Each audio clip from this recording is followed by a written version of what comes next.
chase a dream instead of the fast life, because as fast as that money comes is as fast as it goes. The negative you do, you get the negative energy back, and you'll always be a negative person. So you're better off chasing a positive life, because you get positive back, and your family will get positive back. Always stay in a clean zone. Try to chase a dream instead of ending up in a ditch. When I was about 3 or 4 years old, we was living in New Addington, Croydon, and I remember them times it was extremely racist. I remember that my dad's car, and even till this day I still don't know the reason why, but we would come and go. My mum would send us to the shop to buy sweets or whatnot. We would come, walk down, and there was a couple of boys that would come up to us, white boys, would come up to us and would look at what we have and snatch it and take it away. But we couldn't fight with them, only because we couldn't try to stay firm, only because there was their teenage brothers and their family members were literally across the wall over there. So they would be looking at us and watching us while they take our stuff. And one day I remember walking down that same pathway, and it was my birthday, and I had a pack of Doritos, and I was like, nobody's taking this today. And I remember walking down, and that same kid running across, grabbed onto my bag, and I held it firm, and I was like, you're not taking it this time, like, it's my birthday, you know what I mean? So I held onto it. My brother then grabbed his hand and pulled it off, and what has happened is the whole group has come along, and what we did was we ran in home. It's crazy. They put on fire both my mum and my dad's car. I remember, because I was so young, it's hard to kind of visually remember, but I remember bricks being thrown through our window. The whole house was set on fire. We had to call the police, go away. Literally, it's on the news. You can check it on the newspaper. New Aden attack, back in 2005, 2004, and we was ground floor, and the whole house was set on fire. And I remember leaving, family having to rush, but it was so scary because I was such a kid and I didn't know what was going on. Looking out my window, I just see a crowd of people, but they're all against just a family of 5 or 6. It was scary times. But things like that, I feel like, created my personality into this person where nothing kind of break me down regardless of what happens. So when my mum first found out that I was boxing, she wasn't too happy about it. She was devastated. What I did is I asked her to watch my fight. It was my first one, and I asked her to give it a chance. Watch me fight. If you don't like it, I'll stop today. And if you find out that you do like it, then I'll carry on.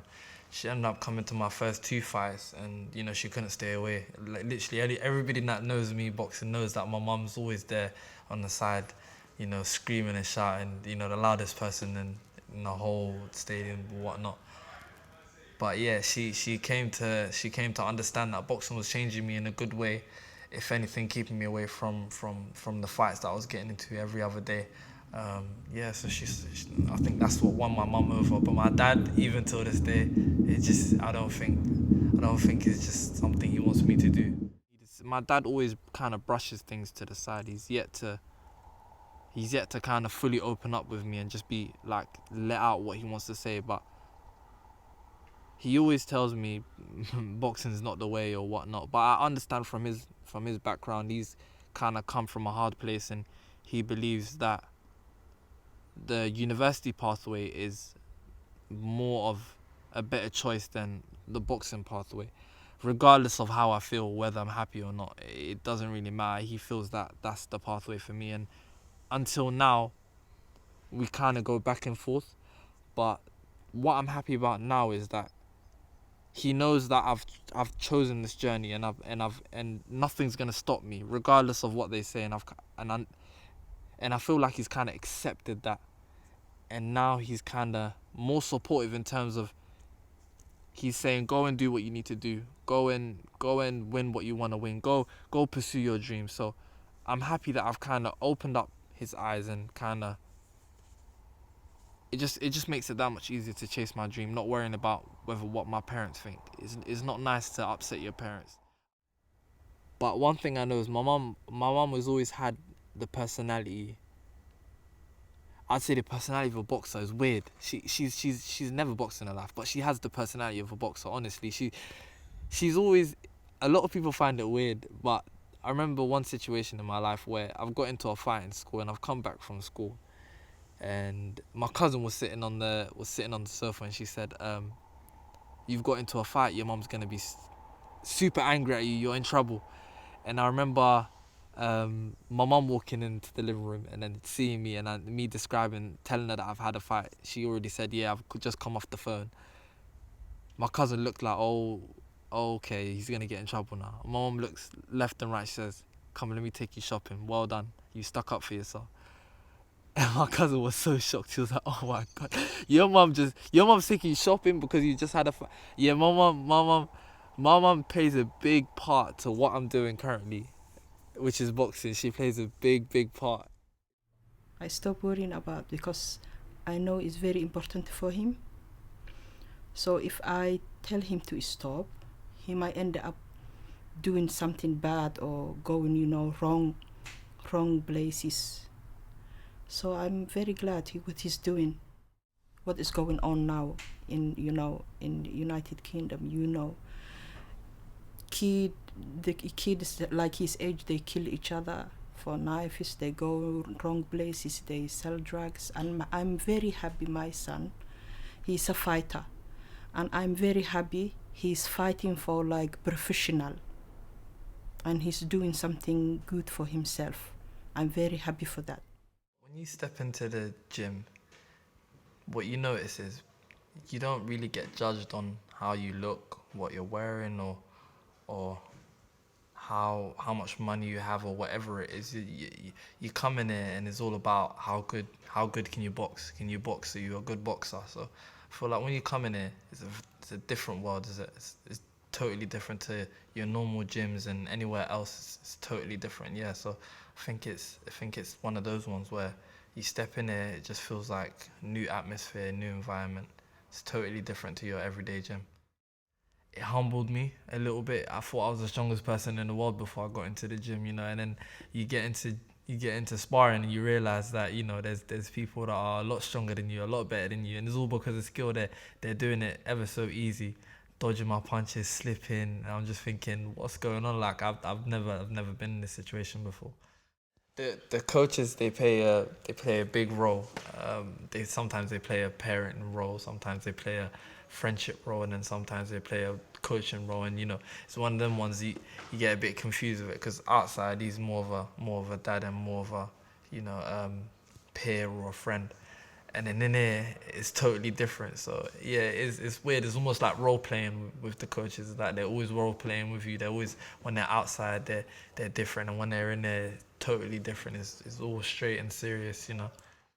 So when the bell goes and the coaches step out of the ring and you look across the ring and you see your opponent, I feel like your opponent always looks bigger than he actually is. He looks extremely big out, like when you see him in the change rooms or whatnot, and when you see him in the ring, he just looks 10 times bigger. Sometimes you come in, you do well, it's amazing, or sometimes you don't do so well and it can be the worst 9 minutes of your life. The friends that I've got left are the really understanding ones that understand that I've got to physically train extremely hard and I haven't got time to be going out and doing the things that they do. And yeah, I have lost a lot of friends in boxing due to the fact that they feel like I'm almost staying away from them. The reason why I can't see them so much is because I've got to be in the gym and train, and if I don't train, I could end up getting hurt in the ring. So yeah, it's a tricky one. It's a lot better getting hit in the boxing ring than getting stabbed or shot outside. If I weren't in here, I could have been out there doing all sorts of stuff, and could have ended up in a bad way. So it's a lot better being in here, taking that punishment, than ending up out there dead, or your parents don't know where you are. Without my religion, I don't think I would be where I am. Honestly, it helped. Even for my fights and everything, it just helps me calm down. When I pray, it's like I go into a zone where it's like it's me and God, and I'm speaking to God directly, and I'm asking him, begging him to show me the light. And believe it or not, people believe I pray and ask to win. I don't actually pray and ask to win. I pray and ask for God to do what's best for me. So even if I lose, if God plans for me to lose, it might be better for me to lose than win, because sometimes the loss might teach you more than the win. I feel like in London's like a hit or miss. It's like you either find something you love and you pursue it, or you get stuck in this cycle where you feel like because you don't have a nice car today, because you don't have a nice house today, because you live in a council house today, you feel like you need to go out there and get money the fast way. But you learn that life is extremely short. You always end up either in prison or end up dead. So it's like with this so-called life in London, and being a black male in London, living in a location where you could say it's dangerous for people to be, it really is a hit and miss. And I'm glad that this guided me away from that life. But then a lot of people, even though they're not they're not in that life of being a gangster or doing selling drugs, even though they're not doing things like that, they go to the corner shop and they get treated a certain way just by walking to the shop. He's just a normal person, probably gone to university, but he just looks like he's from this background. And so people will treat him a certain way. But I don't believe lashing out and getting upset and saying, "Oh, you're this, that. Don't tell me." Won't make it any better. If anything, you're more seen as this so-called drug dealer or gangster. You can't really describe it, but you'll understand if you're a fighter.